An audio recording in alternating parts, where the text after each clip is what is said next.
All right, ladies and gentlemen, so here is how a Ctis system on a 2.5, 5-ton Lmtv, vehicle works LTAS platform. I'm sure it's similar for the old style, the A1s. Reason that let me do this is because, all honestly, and there's probably gonna be some crusty E6 out there. Oh, the manual's the Bible, blah, blah, blah, which yes it is, but the manual on this particular subject sucks. I'll be honest with you, because it doesn't go into detail of the mechanical components. It all focuses on the electrical components, and I feel I'm going to do one in I think it's a form, what is it, a DD775 or something like that. I'm going to reach out to somebody and see if they can include some of this troubleshooting for the mechanical components, just besides just the electrical. But for anybody that's struggling out there with the Ctis, I'm going to explain to you briefly how it works, and what could be a possibility of it deflating your tires, and basically give you the whole rundown on the Ctis system. Okay, so first, what we're going to start with is leaks, all right? Because obviously, if the system is leaking, you're not going to, it's not going to function. But so leaks, they're more than just, leaks can be present elsewhere than where is visible, if that makes any sense. So if you have a leak, it's obviously not just be a hose that's leaking. It could be the most important thing, which probably the reason half of the Army's truck Ctis system doesn't work is because neglect. Neglect as in the trucks don't get serviced properly on a regular basis. I.e., these are your wheels right here. We'll get into all this, but just for future reference, this is your wheel right here. Of course, everybody knows. Annually, you have to take your wheel off, you have to take the hub off, you have to reseal, rebuild the hub, pack everything with grease, make sure it's tight, good to go. You gotta do that annually, which I get if you don't have main mechanics and you have a large fleet, it gets tedious, but if you want your equipment to work, it has to be done. Okay, so that's the number one thing that's the killer, or not killer per se, but number one problem child, if you will, of the Ctis system. The second, which I know, it sort of goes to the philosophy of the throwing parts at it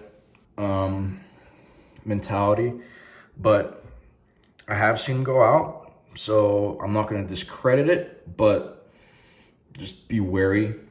The second part would be the ECU. Like I said, I've seen them go out. I've seen them function, but not communicate with the MSD/splice kit, whatever you feel like calling it on this particular day. And the problem being the ECU.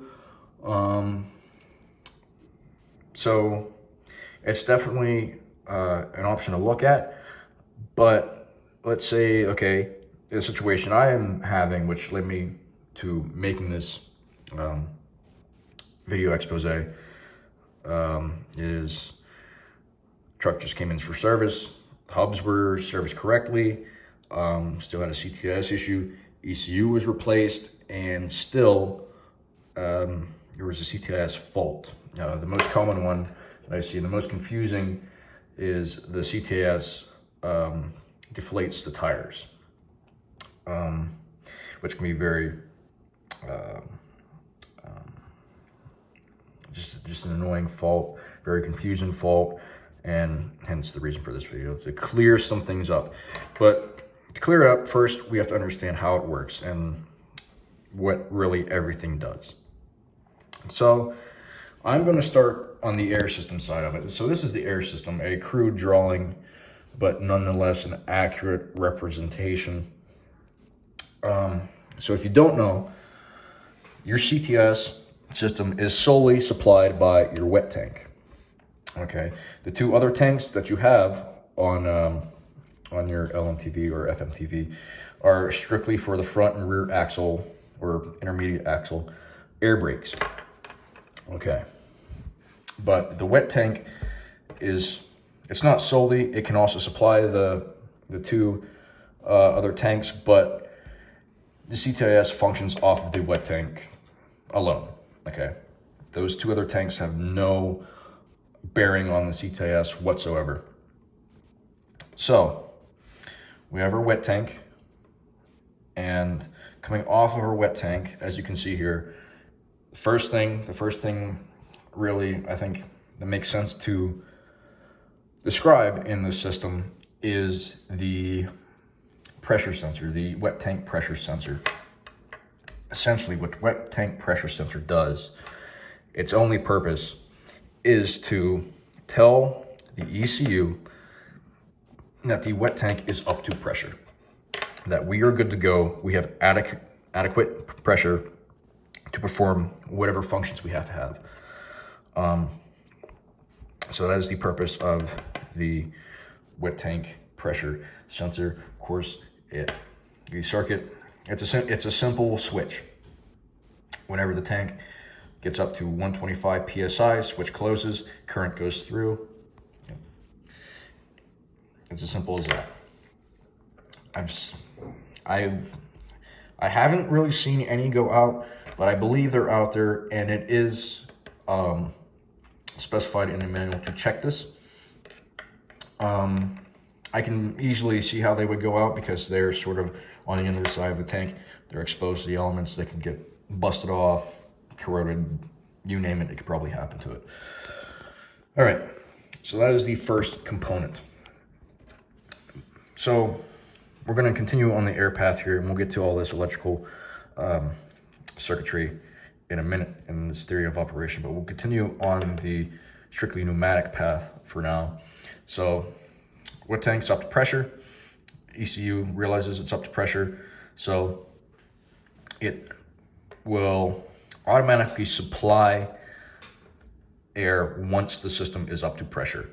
That will be that first psst that you hear whenever you turn the truck on. And after that, it could stop or it can continue going if you have a particular fault, or even if it's functioning normally and it's just inflating the tires, it would continue to do that. But that initial psst that you hear is the ECU just sending out, I would say, sort of a test signal, essentially, of air through the system, just making sure everything's up to pressure and everything's good.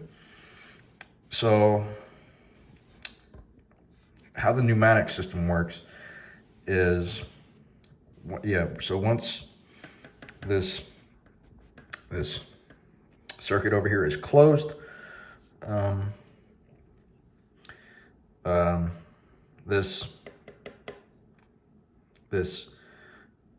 circuit will also close simultaneously, again for that initial test, if you will, of the system.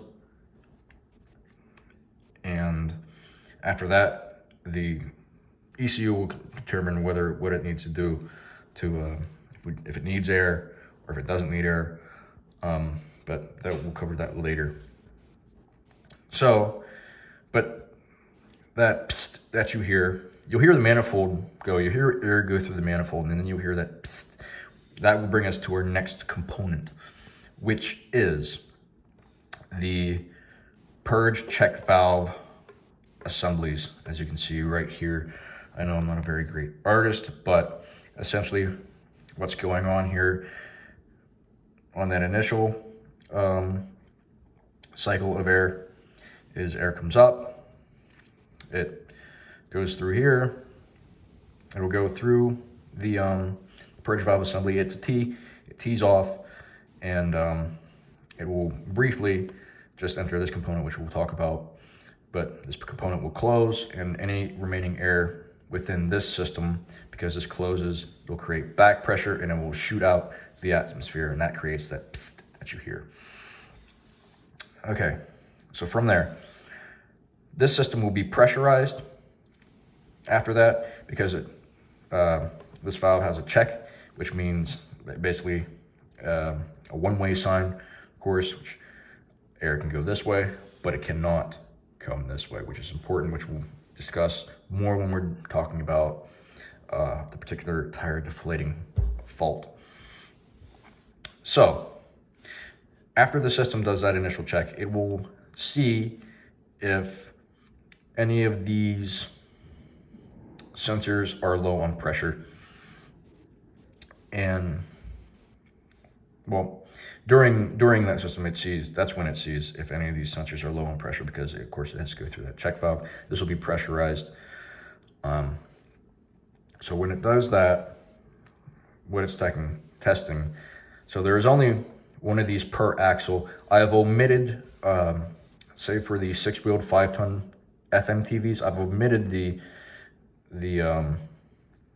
other axle just for simplicity's sake, but it still functions the same. These are actually on the cross member, I believe, or one of the cross members underneath the cargo body. These valves are actually next to each other, and the front valve is actually on the frame rail, sort of underneath the downpipe for the exhaust. But if you have you'll be able to find it if you can tell air is being vented from there, or which is normally during a fault. You'll be able to tell, and you'll be able to find it. It's on, like I said, it's on that frame rail underneath downpipe on the passenger side. So that is basically the purge valve, which brings us to our next component, the diaphragm. So the diaphragm is that component that you see on the wheel where you fill it up, where you fill the tire up at, where the valve stem is at, that round section. I don't know what it would look like, but that's what that is. That would be the diaphragm. And of course, each wheel features one, and then we have our pneumatic tire. So again, just to recap how the system functions is air will come out, supplies, whenever the air is going through, if these sensors, which are in the Ctis manifold and in the kick panel, will detect that pressure is low, air will then be supplied. The thing about the Ctis is, which was a big confusion for me whenever I first started messing around with this system, was it does not monitor each individual tire. There's no way to monitor each individual tire. It's not like a civilian vehicle where you have your TP SS, I think is what it's called. It can only monitor the circuit going down to the wheels whenever air is being supplied. And of course, that is for each axle. Another thing why when ordering parts, you have to pay attention to your model, so you can't order a vehicle for an FMTV or a manifold for an FMTV for an Lmtv, because it's going to have more connections for the extra axle.